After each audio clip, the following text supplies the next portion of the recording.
So if the machine's been idle for a while, the screen will go blank. Mode select is always safe to hit.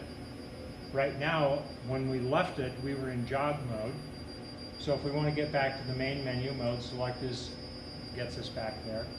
Let's talk about this. The modes that we use, 0 is for jog, 1 is to run it automatically, run a program, which is how we normally run. We hardly ever use 2, okay? So the ones that you're going to get involved in are jog, auto, display program is number 4, 6 is tool tables and fixture offset, and 9 is load. If you end up in one of those other modes, say you press 8 by mistake, okay, don't mess with this screen. This is the communication screen, or the communication setup for the machine. If you change something on this, you won't be able to talk to it over the computer. Okay? So just hit mode select again and get out of it. So right now, we're going to set it up. We've already jogged it around. We're going to set it up to load a program. If we want to see what programs are currently in it before we load anything, we can go to C for catalog. And we see that the last program that we ran was highlighted here. We identify programs with date names. So 3/22 was the second program that we wrote on the 20th of March. And we're not using those anymore, so I'm going to delete those. In order to delete 3202, I just type in 3202 and hit the delete key. The identifier is still there, but it has no size after it. So let's also clear out 3211. 3211, delete. That gets rid of that. And it's back to the 4 programs that we leave on the machine. So now, back to mode select.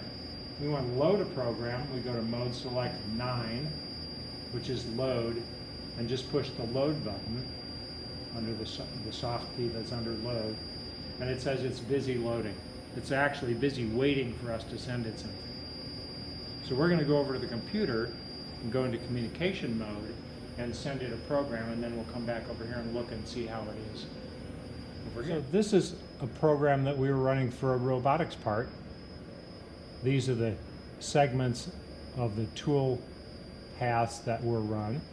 And in order to load that program, we go down here under File to Communication. The name of this program was saved as Tilt Wheel 2. We want to make sure that this would be Tilt Wheel 2. And it's set up for sending text or NCF files, numerical control files.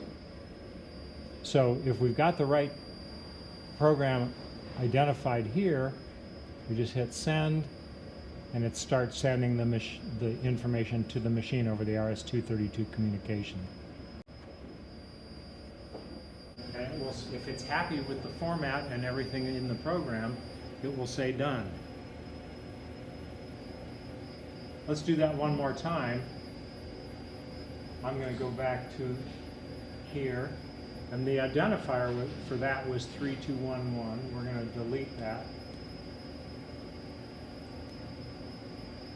Go back to mode select 9, load the program.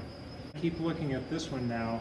I'm going to send the program over. You can see what it looks like on that screen. Hitting send. You can see it's loading, and it indicates line numbers as it's loading. It runs at a really low baud rate. This is 4800 baud. But that's what the screen will look like when it's loading. And when you go to mode select catalog, you'll see that that's highlighted. That's the last one in. If you want to take a look at what that G code looks like, you go mode select 4, and you can look through. Here's our program name, Tilt Wheel 2. We can go page forward and look at this a screenshot at a time, all the way through to the end. And the comments in the G code Like here is anything that's got a T in front of it is a comment. Here's tool 2, it's a .375 finish end mill. And then go further. Here's operation 4. So there's English language in there that can help you find parts of your code. And when we're done with that, we can go back to mode select 1, and that would be running it. We'd be ready to run that program.